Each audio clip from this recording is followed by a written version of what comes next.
in elementary school, I was in Rubik's Cube Club. So we went to competitions, and it was a team of 8 of us, and they put like 40 cubes in front of us, and we had to solve them all as fast as we could. Yeah. I think we got like third in that competition, and then my individual time was 23 seconds.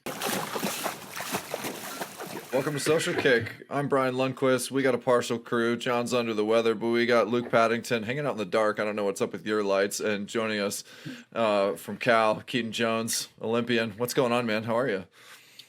I'm good. How are you guys? Thanks for having me on. Yeah, for sure. No, we're good. Yeah, you were just saying you got out to Lambeau to watch the game this weekend. Tell us about that.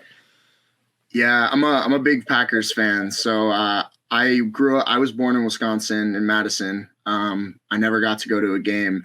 And, Dave told me this fall to just try and enjoy myself and, try and find some fun things to do, get out of Berkeley, not think about swimming. So me and Dare, who's a big Packers fan, we went out to Lambeau, watched them win against the Texans yesterday. Great game. And then we got back at it today and had a good weights and practice this afternoon.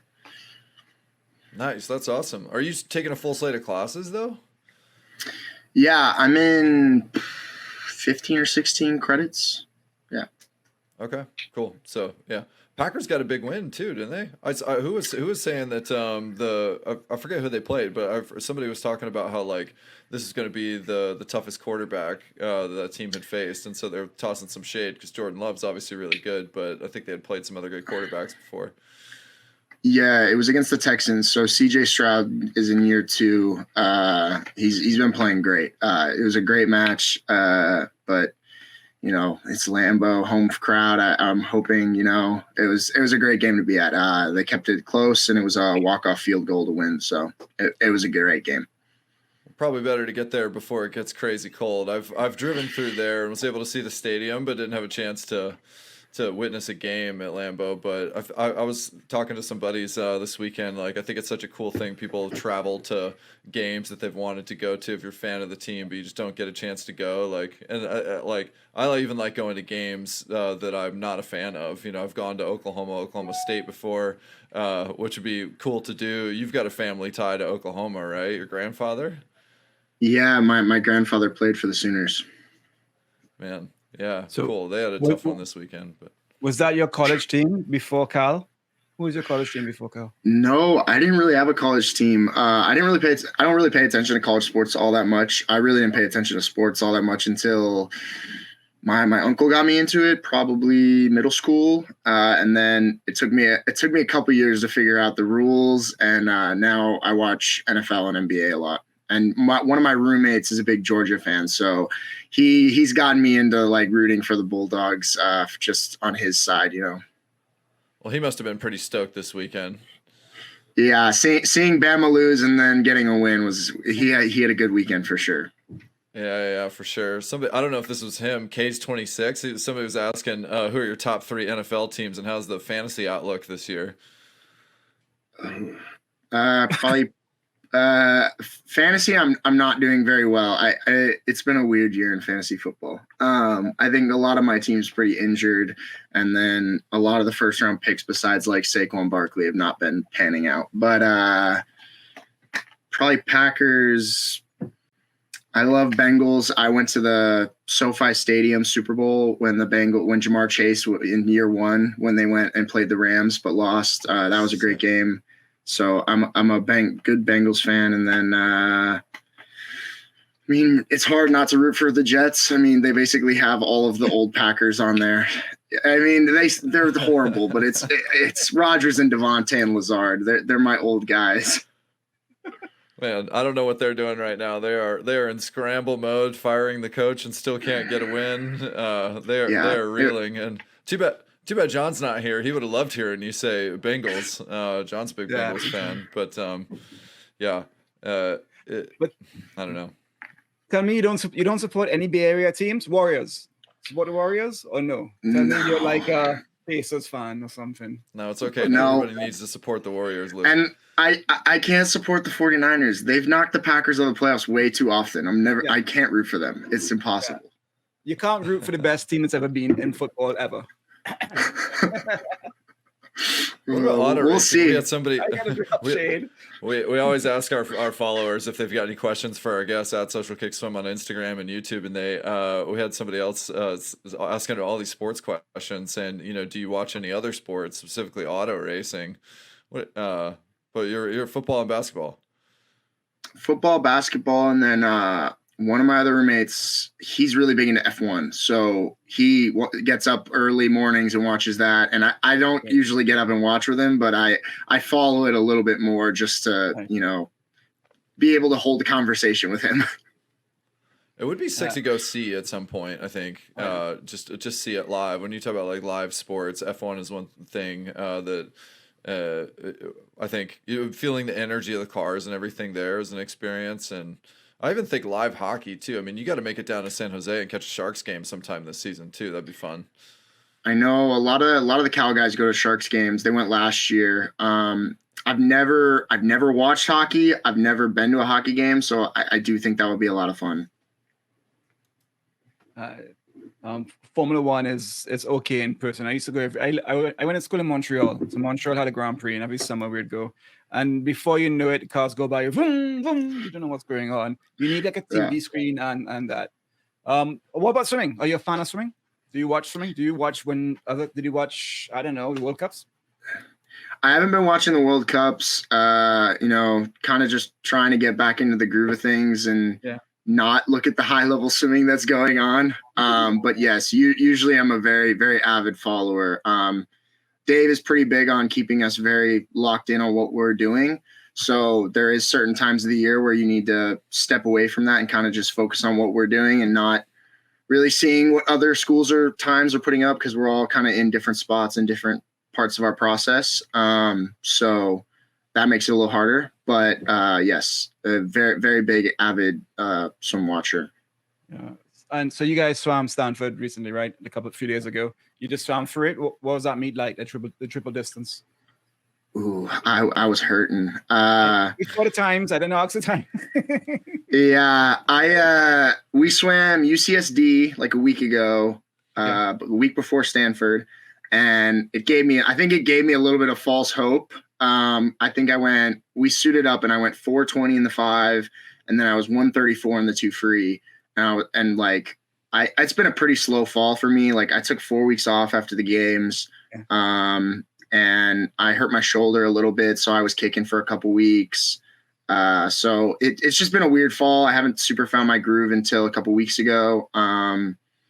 But I had a really great week. So I had that, and then this week, the last week leading in Stanford was a great week of training. We had 5 free pace set on Monday that I was holding pretty well, like pretty much what I was holding like near last year, which to get back to that, I was like pretty happy with that. And then Tuesday was our test set, and I think it was 24.50s on a minute, like just best average in a speed. Like I was wearing my Speedo and my drag suit, and I was holding, I think my average was like 4.7 the whole time, backstroke, which I was super happy with. That was the first time I was able to hit pace. I was super consistent, held throughout the whole time, didn't really die.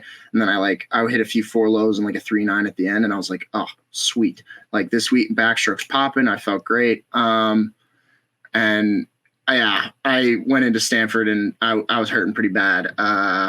So the times were not very indicative of where I was all week. But it is what it is. I mean, got some race reps in, got to go over to Stanford and race those guys. It's always fun getting up and racing with them. We'll be better. We got ASU in a couple weeks, so I know I'll be raring to go for that one. Is Stanford still like the biggest rival for Cal swimming? You mean like internally, when we see them on the schedule? Is that Brian's Alabama when he swims Alabama? Well, no, swims Alabama, but who do you swim, Brian? Florida's yours, right, Brian? When you swam Florida, who's your team that you swim, and that's the team you step up for the takedown? No.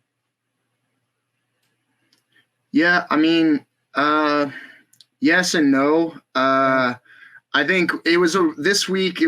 We knew we were going to be in a different spot than I think Stanford was. We knew they always bring it pretty hard when we are ready to go against them.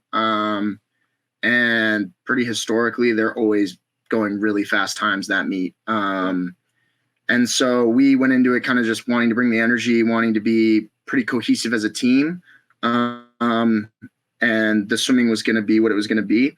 But so long as we kind of stayed positive, we were cheering each other on and really bringing the energy and the good vibes. I think if we can carry that throughout the season, the swimming is going to pick up as we go. But we have another, like, this was it was triple distance. So we have a real dual meet against Stanford later in the year. That one will definitely be a big test I think it's like January, February, we go against them. And then ASU in 3 weeks. I know a lot of us we're getting ready for that one. So you just good, Brian. No, go ahead, Luke. You're good. I was just gonna say you're now a sophomore. You went through a year with your coaches on campus in a pool, got used to NCAA swimming. Then you went to trials. You went to Paris. You did so well. You've come back. What's Keaton Jones now compared to Keaton Jones a year ago, in practice and stuff? I think just everything's way different. I mean, I went into last year with very, very low expectations, I think. Just in the fact that I knew there was going to be so much change and so much happening. I think new training with new coaches that I'd never been with before, a new environment, school, being away from home, new nutrition, having a roommate, a lot of things that were out of my control and a lot of things that I just had to adapt. And there's not a lot of time. You have to adapt pretty quick. So finding my routine, working within the week of where I need to put my energy and my focus mentally to like have a good complete week, like figuring out that Monday morning is just to shake out the rust, get going, kind of go with the flow, turn my brain completely off instead of like, all right, I'm a freshman. I need to go show these guys what's up Monday morning and try and go and then I screw myself for the rest of the week. So there was some figuring out there. And I mean, the guys can attest to it. I was trained horribly throughout the fall last year. I think test sets, I was pretty far behind everyone else. I had never really done suited, like we get up and race with lots of rest. I was big on a set with like decent medium kind of rest with like best average, like holding pretty like 90% effort was something where like I really strive at. So like sending a one effort, but then getting like 12 minutes of rest was something that I definitely had to figure out. And I got better as it throughout the year, for sure. It's just something that I'd never done before. So that took a little bit of figuring out, and then just more kick than I've ever done before. So the legs, taking care of those was a really big factor.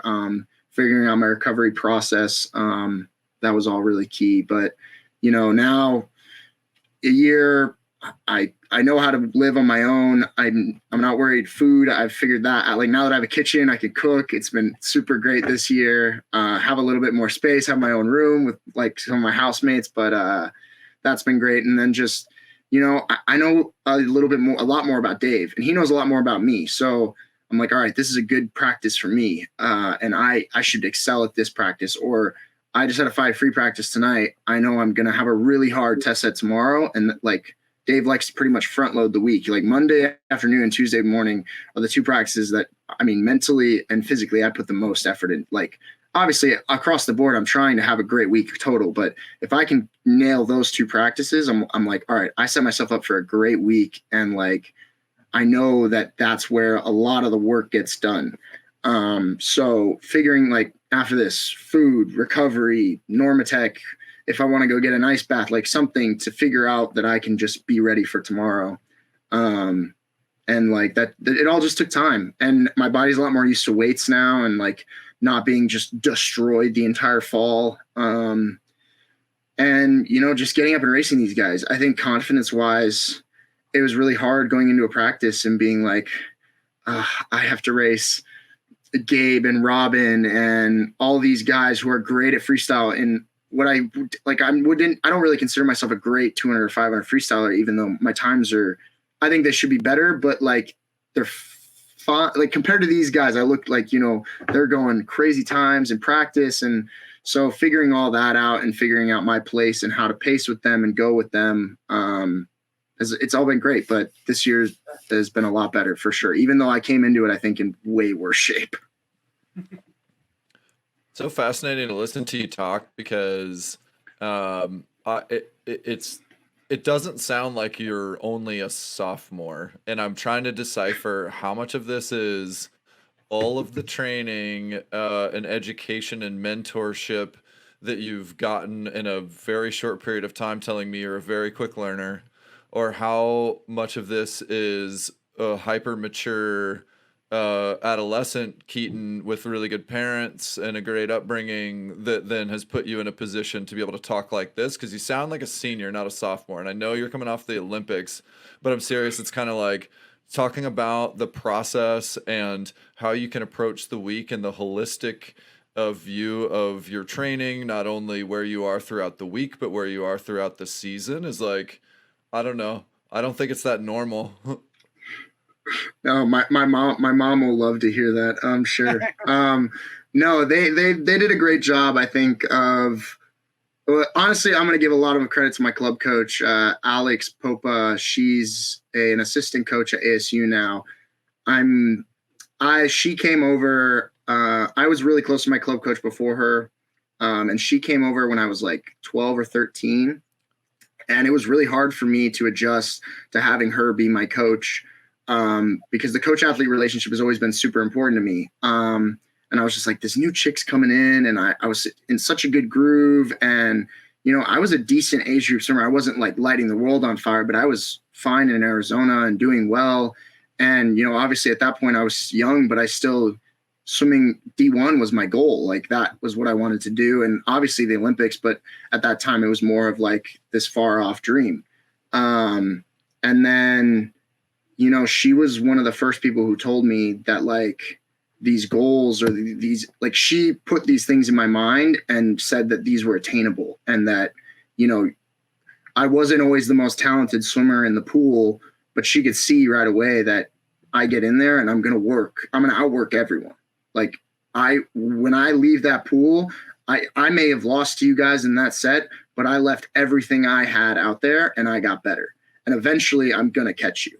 And I think I've attacked that way my whole career, because like there are guys on this team who are way more talented than me, and I could see it, and they're just naturally just better at certain things than I am. But I was like, I'm going to come in and do the extra. I'm going to sleep more than everyone. I'm going to try and eat better than everyone. I'm going to come and do extra core. I'm going to do this and that.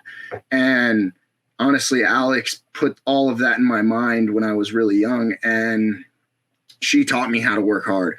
And she said, I remember she would ask me at the end of a week, it really stuck with me. She asked me at the end of a week, she said, how do you think your week of training was? And I was like, I had a good set Monday. I had a good set Wednesday. I had a good set Friday. Like, it was a pretty solid week. And she was like, so out of the 8 or 9 practices we had, you had 3 good practices. That's like 33%. So you failed the week. And I was like, shit, when you put it like that, I did not have a good week. So like being able to attack the week as a whole and figuring out, like, if I can just have a good week and stack weeks and keep stacking and putting together, like eventually I'm just going to be in a way different spot than I would ever be in. And, I've been doing that all through high school since she got me there. And she got me to my NAG. She got me to my first Olympic trials cut. She took me to Olympic trials by myself. And we had a lot of conversations one-on-one. And I was figuring a lot of stuff out. So coming into Cal, obviously there were a lot of hurdles, a lot of jumps that I didn't have to deal with when I was in club, and just different challenges that I didn't even know what to look for, know how to ask. But it's been nothing but amazing. And I had some great teachers this year, and some great guys who were helping me along the way. And I could rattle off a couple names, but Gabe was helping me in 5 free. Murph, Destin.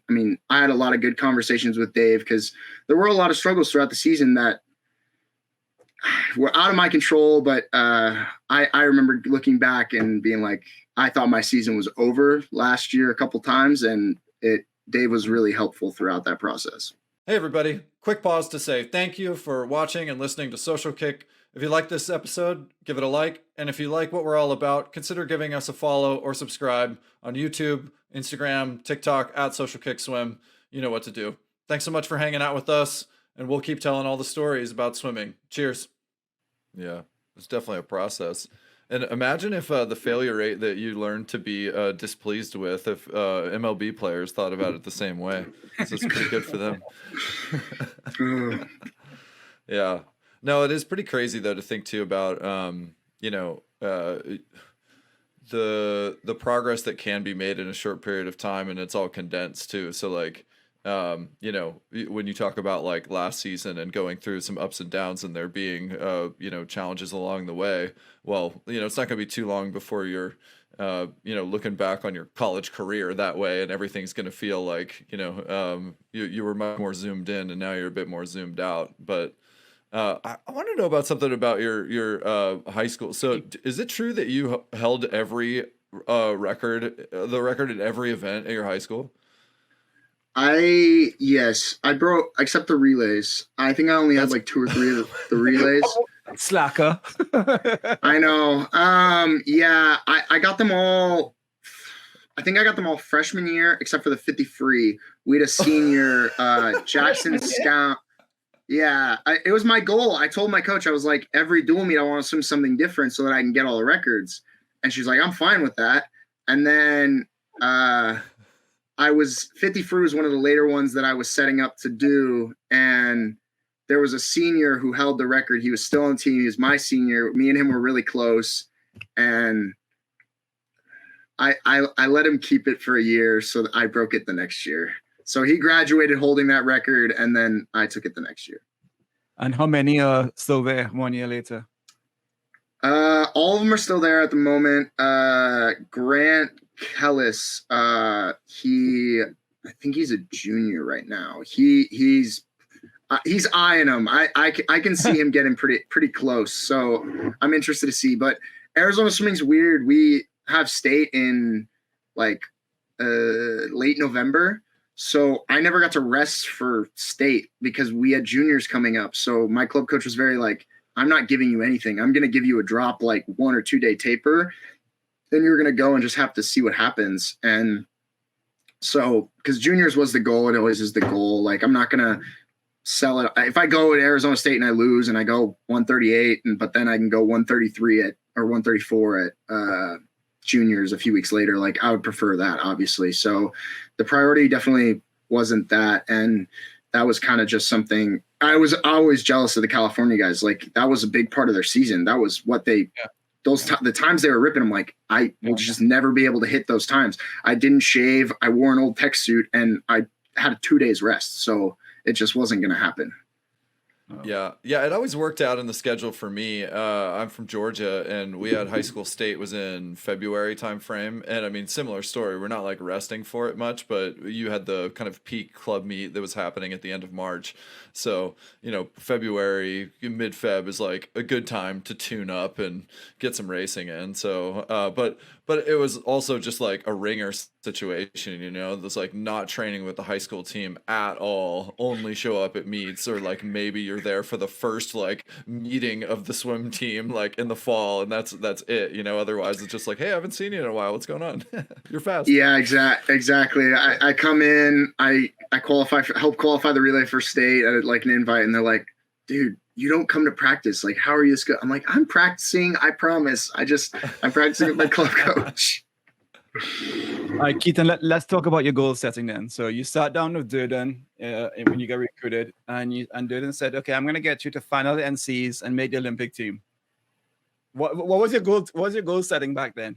And then when one didn't happen, did you then, okay, I'm going to final the Olympics? Like, how did you set your goals, and how far out did you set your goals for the season we just witnessed? I mean, I think coming into the year, again, I had low expectations because I didn't know how the year was going to go.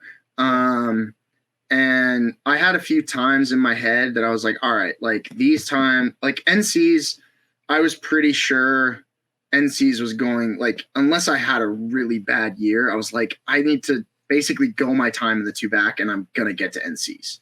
And I was pretty like, and I went 140 at prelims at juniors my senior year, and I felt like I was holding back. And then it just, the factors weren't the same. And at finals, I was just different and I couldn't get there again. But I felt really good in that one race. And I was like, I know I can get under 140.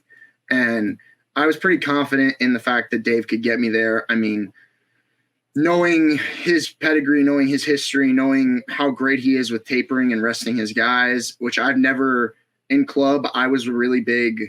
Like, because I swam such long races, I stayed with the 4 a.m. and the mile for a really long time. I didn't rest a ton for those big meets. Like, my rest was like 6-7 days. And with Dave, I rested way, way more. So, but I had a few times in mind for NCs. I really wanted a final 2-back, and most years that time would have gotten it done. It was a really fast year. And I can't be mad at the time. Like 138.6 is pretty good for where I'm at. I'm not a great short course swimmer. I don't have the turns. I don't have the start. I don't have the underwaters everyone else has. So like my swimming has to make up for it. And 138.6 I was super happy with. The 132.1 was great. The 2 free was just stacked. It was a really fast field, but I was happy with that. And then, I mean, I went 4:13 at Pac-12s, and on paper, that's a great time for me because I've stalled in that race since junior year when me and Rex went the 4:15 at juniors and he barely outtouched me. That was like a crazy swim. I had never been under 4:20 before that 4:15. And then after the 4:15, I never got under 4:20 until I went the 4:13 at Pac-12s. What? Yeah, I know. Yeah. Senior year, I had a rough year, 5 frees. I kind of had a mental block around it. The 4:15 just seemed so unattainable for a really long time. And then this year, I wasn't really focused on the 5 free. I thought it was like my third event. Like I thought 2-back and 2 free, I was just looking a lot better in practice with.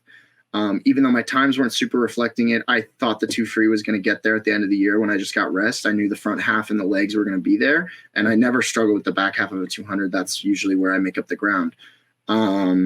So I was really happy with the 4:13, going that from the B final, which would have gotten like 3rd or 4th in the A final. I was a little bummed about.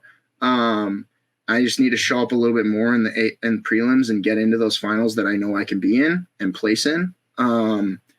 But figuring all that out, and this was the first time, like, trying in prelims was something I hadn't had to do in a really long time. I mean,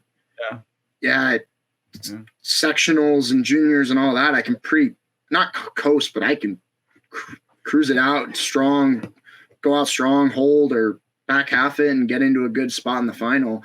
And so figuring that out and racing early in the morning and figuring out a routine to get going in the morning, that took a lot of figuring out.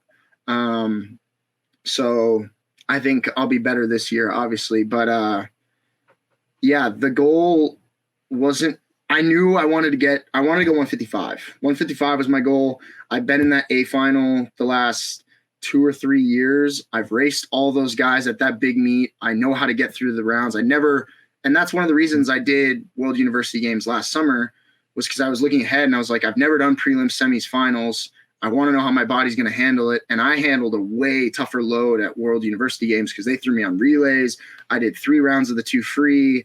I think I did the 100 back too, and I did all 3 rounds of that too. So I knew if I could handle it there, and I got better, like that's the goal. You got to get better through each round, and handling that, I think set me up really great for this year. And then, I mean, Dave was great. I had mono in January and was hospitalized, and I was out of the water for like 2 or 3 weeks. So I remember calling Dave in a panic and just being like, my season's over. I just got the news from the doctor. They're like, your spleen's enlarged. You got to chill out. Like, you can't do anything for like 3 weeks. And I was in such a good spot coming off of OTC, and me and Murph, like, we're doing 2-backs suited at OTC, and I went like 159. And I was like, oh my God, I'm popping. I'm in such a good spot. And then I was like, I'm done. Like, my season's over. Like, it's wraps. And, Dave called me and he was like, all right, like, we're going to do what they allow us to do in these 3 weeks to keep you somewhat like moving and active. And like, maybe this is what you need. Like you need like maybe a mental reset, like take your mind off swimming, just like relax. We put in so much work this fall. Like it's not just going to go away in 2 or 3 weeks. And so the Cal staff, medical staff was great. I got back in the water when everything was all good. They ramped me up slowly. And then the week before Pac-12s, because I had went 140 at Minnesota. So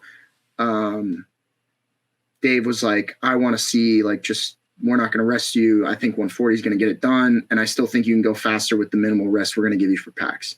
So he had me and Murph do a 2-back, and I went 157 suited in practice. And I was like, wow, okay. Wow. So okay. We're good. We're in a good spot. And I was like, all right, great. And then he just comes up to me and he said, the goal hasn't changed. And I think him and a lot of the Cal guys believed before I believed that I could make an Olympic team. I didn't think I could make an Olympic team until after semis of at trials. Was when it really hit. When it really hit me, I was like, okay, this could happen. It's like 155.4. I think this can happen. Okay. Yeah. But you know, David Faith, like in January, he was telling me that it hasn't changed. We're advancing to the Olympic trials final, and then we're advancing to the Olympic final. Like, that's what we're here to do. And he's like, that's what you can do. And, you know, he put that in my head very early on. And if Dave's staring you in the face and telling you that, you're not going to be like, I mean, I wasn't thinking that, but yeah, you just shake your head and you're like, yep, that's the plan, coach. And, you know, he got me to believe and buy in. So, you know, the times in practice, he had me and Murph suit up probably 5 or 6 times in practice where it was just me and him, and we raced 2-backs. And so I got very comfortable with that race. I got very comfortable pacing that race. I got very comfortable racing Murph. And it was all really great in the end. I mean, I think between that, Knoxville, I think we did a few club meets here. I think going into trials, I had done like 10 to 12 200 backstrokes between practice and meets, like race reps. And that's the most I've ever done. So I had that race dialed. I had it figured out. And I was in a very good spot heading into trials and feeling very, very confident. But yeah, 155 was my goal. I wanted to, and I thought 155 was going to get third. Honestly, I thought 155 was going to get third, and it would have. So I was right. I just didn't think I was going 154. Hey, Keaton, do you think that's the reason you nail the getting better as the meet goes? The 200 backstroke, 200 backstrokes in 36 hours. You go what, 57, 55, 54, and then you go 57, 56, 55. That's how you do it. But that's hard to do in 200 back. Is it because of the amount of reps you had and who you're always, you know, you're not intimidated, you're racing against a goat, you know, all the time? I mean, that give you the confidence? I think at trials, I had made that final so often, and I knew what it was probably going to take to get through the rounds. Yeah. And I was very confident in myself, knowing, all right, like, I know what a 157 feels like. I know what a 156 feels like. And and I know how to race the field too. Like in that last heat in prelims, I'm like, all right, I'm ahead of the guys all on my left, and Murph's on my hip. I'm like, I'm fine. I can chill out. And going into prelims, I mean, Dave told me, he's like, I don't want any energy expend here. None at all. Just coast all of it. And I was like, all right, like, I was so nervous, and I was like, I just need to get a rep in, and I need to feel my backstroke. I need to get it through my walls. I need to see the Jumbotron, like everything, see the crowd. And so I went to 157. I won my heat, and I was like, great. That felt amazing. I didn't give any effort. I won my heat. I was through the rounds. Jack, what did he blast off? Like a 156 in prelims? And I was like, let him do his thing. Like, I am going in second. I'm fine. And then I was warming up for semis, and I told Dave that I wanted a middle lane, one of the middle 3, because I just wanted to be in the race. I wanted to see people. And I told him, I was like, I just want to let it off I just want to see what I got. Like, if I implode and die, like, I'm still probably going to make the final.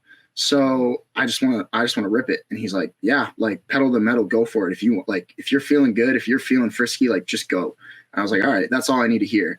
And Jack and Murph weren't in my heat, so I didn't need to like stress about them. I just needed to worry about my own race and get out there. And I flipped at the 100 and I was like, all right, I feel good. Like, I'm just going to push this and see what happens. And when I started gapping the field, I was like, oh, okay, I'm putting something down. And I was my celebration, I think, showed I was pretty happy with the 155. And then those 24 hours after that were rough. I did not have a fun 24 hours leading into the final.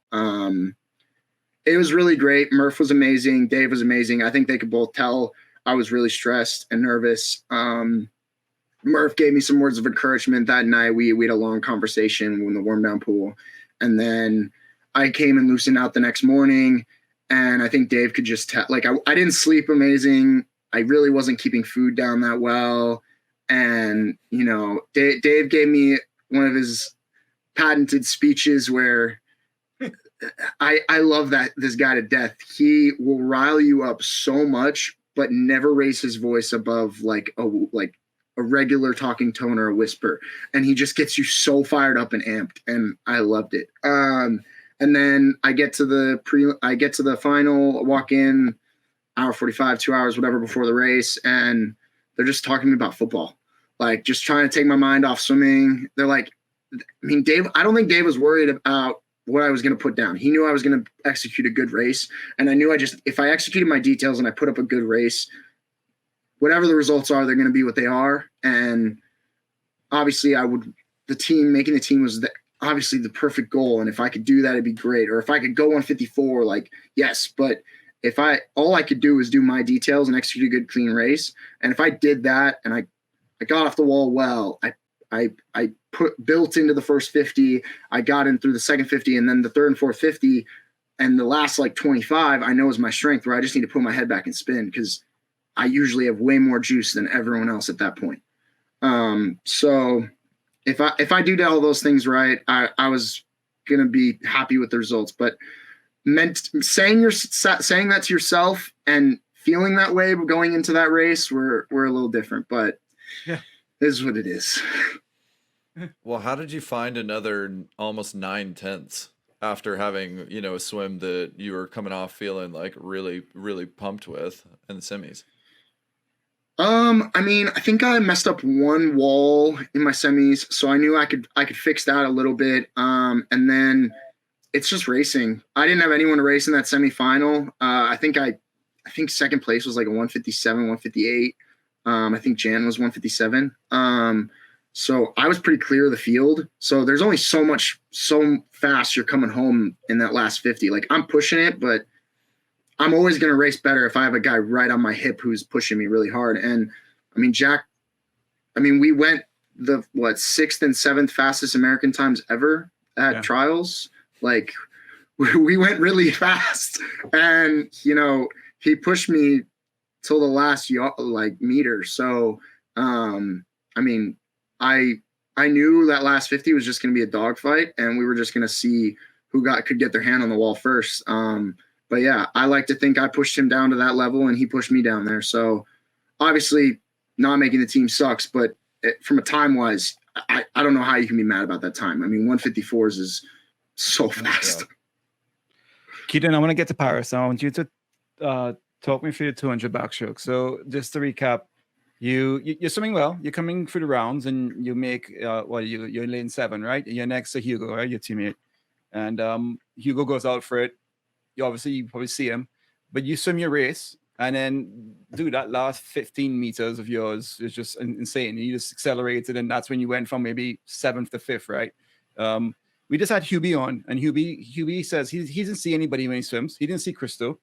Hubie does like 28 strokes and 33, but Hubie is super tall. How do you swim your 200 backstroke, and how aware were you before you got on the blocks of what the situation was, and then during the race? I'm not gonna lie, I kind of feel like I had a disadvantage than a lot of the other guys. Unlike trials, I don't race any of those guys. Like, I don't think I've ever raced Hubie in a 2 backstroke long course. I've raced Hugo in practice a couple times, but I was I knew Mewen, I knew Coetzee, Hubie and Hugo. But besides that, I'm not going to lie, the field I was pretty unfamiliar with. I didn't know how they raced it. And at that point, I was just trying to get through the rounds and get to the final and give myself a shot. But you got to stay in your own lane. I'm kind of a weird 200 backstroker. I don't race it like everyone else does. I can't go out as fast as they do. So it's not going to do me any good looking around and seeing them and trying to discourage myself. And knowing that it's a sucky strategy. Like coming home and having to try and catch people is really hard to do mentally.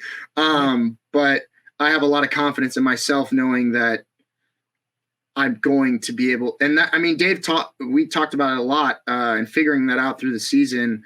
Me and Murph went to a club meet in California, and I think I went like 157 low and he was like 157.6. And the last like 25, I had built up such a lead, but then he was just gaining on me, and I'm trying to spin, I'm trying to grab water, and I just couldn't figure out what was going on. And I go to Dave and he's just like, all right, like next time, just put your head back, like stay here, keep your core tight, and just really pull the water. Like I was just spinning way too much and my head was like bouncing around with me. So like, honestly, the last 25, like we worked on it so much in training camp throughout that, like figuring out that top end speed, because I mean, that's what we knew that I was going to have to make up and catch up spots was the last like 30, 35 meters when everyone else is pretty much hurting. But I mean, I think me and Jack came home 28. I came home 28.9 and he came home 29 like at trials. And I knew that I was going to have something like that to be able to be in contention. So Keaton, when you're hurting and you want to not slow down as much as everybody else is slowing down in your 200 backstroke, and your legs are killing, you don't get on your legs as much as you change your center of mass and you work on your finish. Talk us through how you continue to speed up the last 25 or 200 backstroke. What's your thing? I mean, I think Murph is a very leg-driven backstroker. Like he kind of drives his tempo of his arms through his legs, and my legs are kind of just dragging there, like kind of keeping me like in a good spot so that I can just rip my arms. And that's always been my strength. My legs have always been my weakest part. But I mean, I'm a great puller. I can pull sub 1 minute long course backstroke hundreds for pretty much ever. And I can beat everyone in practice in pull. Power tower stuff where we're just doing surface push. I could beat Murph. And it gave me a lot of confidence in the fact that when we get to that last 25, I know my arms aren't going to die. Like they're going to be there. And I just need to put my head back and just treat it like the last 50 of a 100 pull sprint. And I'm just grabbing as much water as I can and just anchoring and just ripping. Dude, that's ridiculous.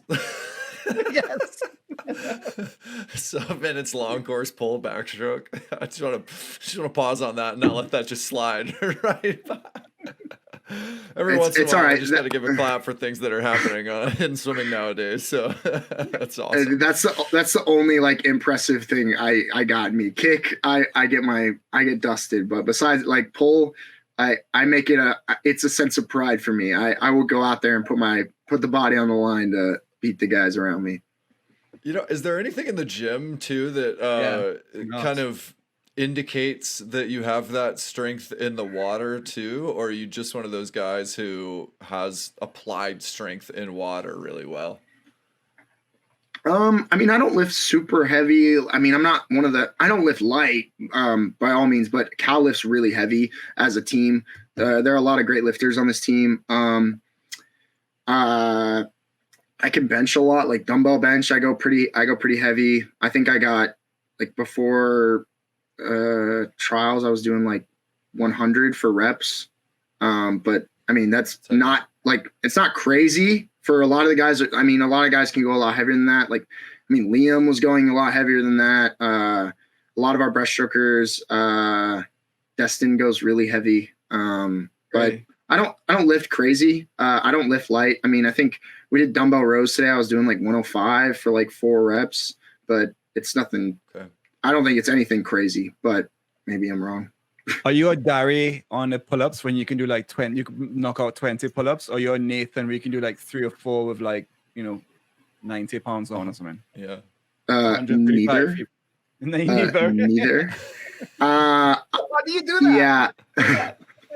I don't know. I'm pretty bad at pull-ups. I think we did our max pull-up numbers, and I think I was like 14. It was nothing crazy. And I think weighted, I can probably do 2 at like 75, 2 or 3. It's nothing. I don't think it's crazy. Pull-ups are not. I mean, I think lifting is great. It's obviously made me a lot bigger, a lot stronger, and I can feel that in the water. But nothing's. I think for backstroke, what I do in weights is going to get my arms and legs in a good spot, and then it's more. I really need to have a really great core, really good stability here, and I'll be fine. And then for the rest of that, I just cardiovascularly, and I need to work on things in the water. My technique for turns, my start, my breakouts, like all those things are a lot more concrete where I'm going to shave time. My on top of the water swimming is in a really, really good spot. And I don't really see a ton of the time getting knocked down from those aspects. Yeah, there's just reminding me of a conversation I had over the weekend with a buddy talking about like how post swimming career, a lot of our friends had gotten into lifting, and they weren't obviously swimming nearly the meters, their post swimming career, but they were just like smashing it in the weight room, and they're going, how is it that I'm able to lift so much heavier than I could and just feel a lot stronger than I was even when I was swimming? Like, well, it's because you're not swimming, like. Getting in, doing 4, 5, 6K, and having to stack that right on top of what you're doing coming into the gym, or like, it's sometimes you go into the gym and you're like tired from a workout, and obviously that's gotten a lot better with like optimizing the strength program and swimming program, but not as big of a deal. Pivot a bit here. What is this about you with ice swimming? How did that come about? Yeah, I knew this was coming. I mean, I've never met anybody who did any ice swimming, so what? Volunteering. How? my club coach, he was the creator of Swim Neptune back in Arizona, Joe Zamitis. He's on the ice swimming committee. He was responsible for putting the U.S. team together at Worlds like 2 years ago. And this committee, is that like, they get together around a country club table and they're like cooking burgers, or are there like 3 people? Well, there's I think it's like 6 or 7 from a bunch of different countries. Ram Barke, he's the founder of ice swimming. And then there's a couple different ones, like there's one from the Britain and Poland, a couple different countries that sit on the chair. But he was responsible for getting the U.S. team together. And they really want to make it. The end goal is making it a Winter Olympic sport. So what is it? We don't know what ice swimming is. Can you explain it to us, because I've never heard of it. Yeah. So it kind of depends on the venue, but it was basically a pool cut out of a frozen lake, and they put walls and they had like referees, starting block. We can't dive because they're like worried about us getting disoriented. So you like have to step down this ladder and get in, and you start from a push. And then you're not allowed to do underwaters past, I think it's like 5 meters, because they're worried about us like being underwater for too long and getting disoriented. So it's basically perfect for me. It's just a lot of swimming. Besides the cold. So it's 25 short course meter pool, and the water is like, I think for it to be legal, it has to be under 32 degrees, and you get no wetsuit. I wore a tech suit, and you're allowed 1 cap. And how long is the event? Is it a 25, or are you doing like a 500, a 400? What are you doing? Because it was my first time, I kept to the shorter stuff. There's an ice mile, which a lot of like the more experienced swimmers do. That's like their big like endurance. Yeah, it's super intense, and it's like the guy who wins and holds the world record is really fast. And it's really impressive to watch. And then there's 1,000 and a 250. I had thought about doing the 250, but being in there for 2.5 minutes, I was not super fond of that. I did the 250 on the 1,000-meter relay. So each swimmer had to do a 250. I was close. I think I was like 4 seconds off the world record, which I thought for my first time and not really knowing how to pace it and how my body was going to feel, I was pretty happy with. The recovery for that was super hard. I think it took me like an hour before I stopped shivering. But I stuck to the shorter stuff. I think I did 50 free, 100 free, 50 back, 100 back, and 100 fly. And I think I'm doing that same lineup in January at Worlds in Italy. I think I might have added 100 IM or something, but I don't remember. But I got all the world records in those. And then, the community was just amazing. Like, it's all age groups. There were 80, like, there's the competitive aspect where you do have to, like, make the final and stuff. So now, like, there will be prelims and finals because they're trying to make it more and more like swimming to get it into the Olympics and make time standards and everything. But one of the great things about it was that I feel like it takes a certain personality to do it. And, everyone was just so nice. And like, there were some countries that take it super seriously, like Poland. Like a lot of those guys were pretty irked that I was there. And they were kind of nice to my face. And then you could just tell when I won that they were not happy I was there. But, it's a huge sense of pride. And for a lot of these like Norwegian countries and Smithsonian and all these different places, and you meet all these great people that I would have never met otherwise. And, I get to go out there. I swam a couple races and, get to vacation a little bit in like a cool country. I mean, I'm going to go to Italy in January. I talked to Dave. I think I'm going to be gone like 5 days. I'm not resting for it at all. I'm just going to go. I want to race. I want to do it again. And I want to do my part. Like if I can help get it into the Winter Olympics, if you have a Summer Olympics athlete there, I think that would be super major. And I do think it's a sport that I think the world should be able to see and be on a bigger stage, which, and they've been nothing but great to me. And they were rooting for me when I was in Paris, and I got a lot of texts from a lot of the athletes and the people on the board, and they've been super great. So definitely trying to, do my part and help them out and, go out there and race some great competition. I mean, I know Poland, I follow a lot of the Polish athletes, and I see them training, and they're going to be ready. So it's going to be super fun. Well, some of your teammates got to be interested in doing it, right? Are you trying to recruit anybody for Team USA? Come on, let's go. Dude, I tried.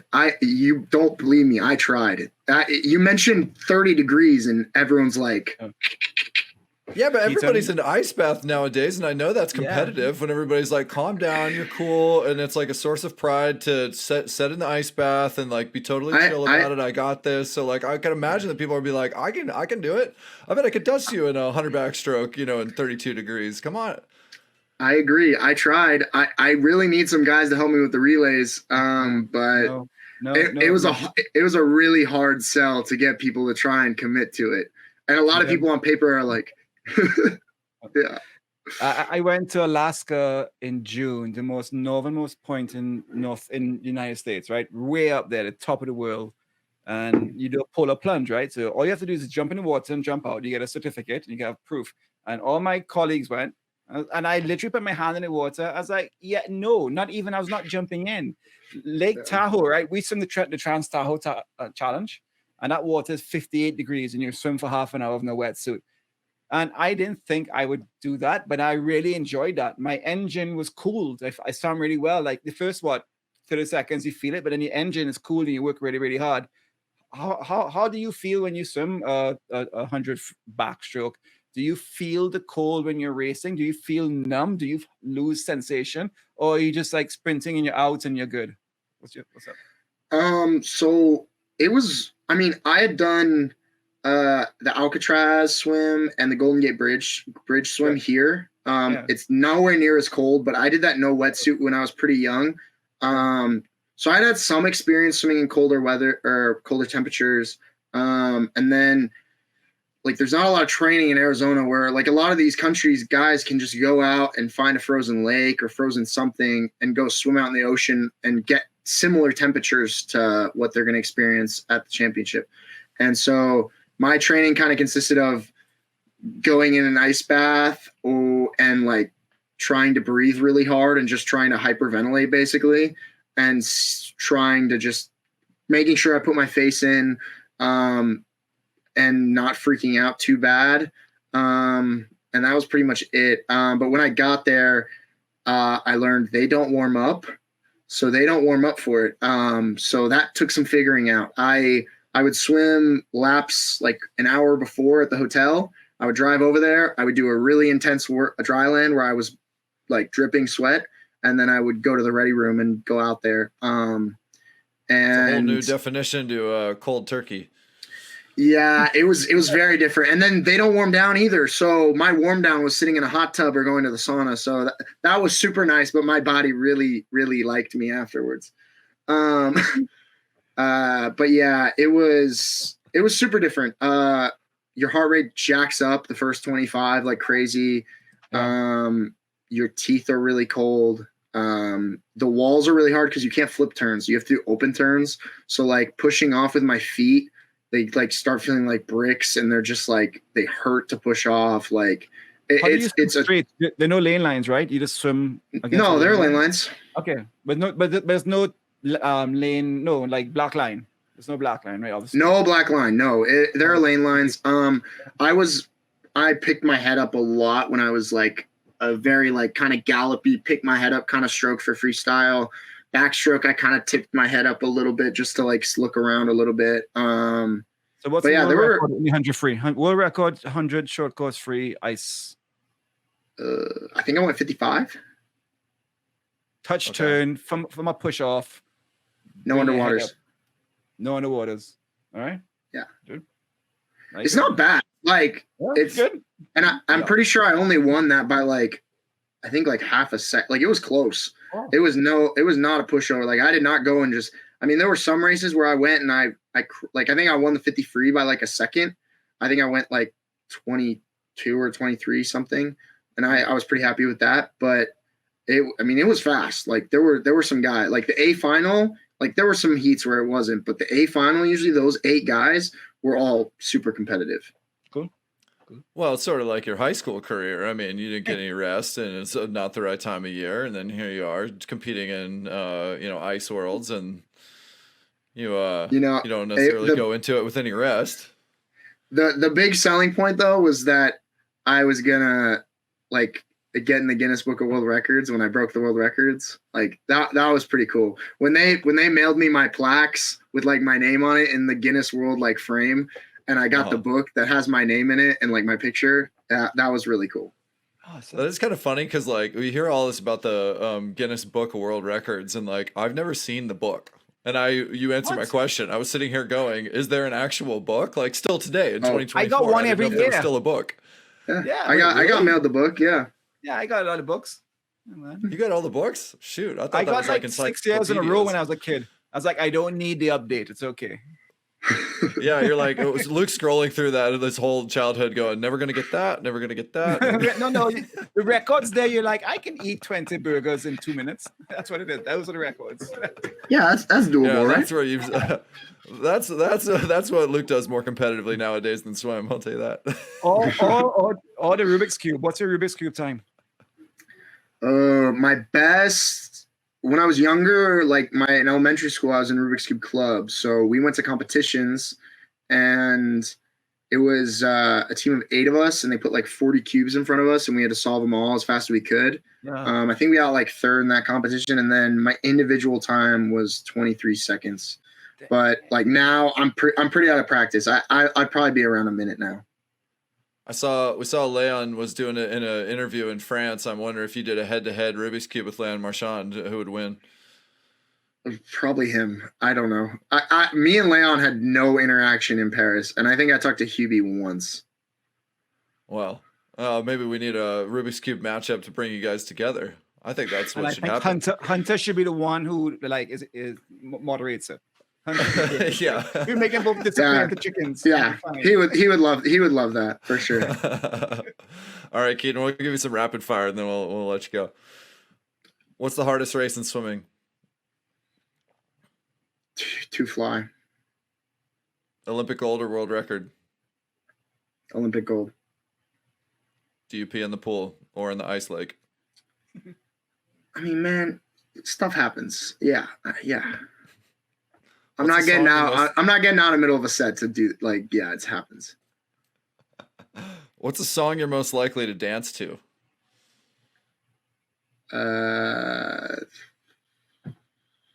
Fireworks by Katy Perry. All right. I wasn't What's the expecting most that. annoying thing a teammate can do? Kick when they're pulling. Dude, I agree with that one. What's the best swim that you've ever I seen live? sometimes just yell at people. I'm like, put a band on. I don't want to Yeah. see you kicking anymore. Especially somebody who's good at pulling, but I 100% Yeah, I'm like- can't I'm stand like- it. Yeah. I'm like, if you're gonna beat me kicking, it doesn't count. So put a band. I'll put a band on too, and we'll do it. Let's go. All right, what's the best swim you've ever seen live? Ooh.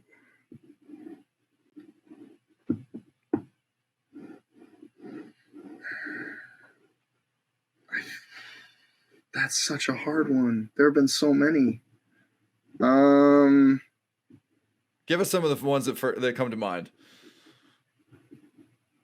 I mean, No ranking. It can just be best ones.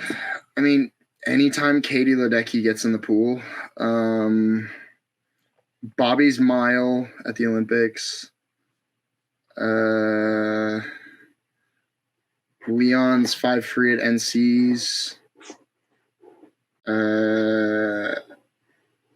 Gretchen's 100 fly.